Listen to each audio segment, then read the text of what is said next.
En anden ting, som man også kan bruge Wows TV-guide til, er hvis man vælger vores boks med en harddisk-optager i. For der er en TV-guide som den her også ufattelig smart. Lad os sige, at vi ikke er hjemme kl. 20 i aften, og vi gerne vil se noget på TV2 Charlie. Så vil vi gerne se 7 sure mænd, som kommer kl. 20.00. Nede i højre hjørne er der en blå knap, hvor der står mere. Den prøver jeg lige at trykke på en gang.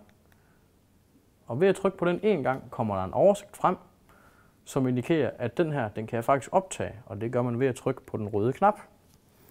Jeg trykker en enkelt gang på den røde knap, og hvis jeg lige trykker højre pil en gang, så indikerer den udsendelse, at den faktisk optager med en rød ring omkring.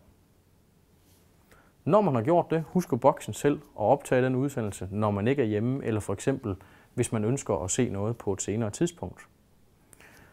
For boksen med harddisk i er lavet på så smart en måde, at det både er muligt, at man kan optage noget og faktisk også se noget på samme tid.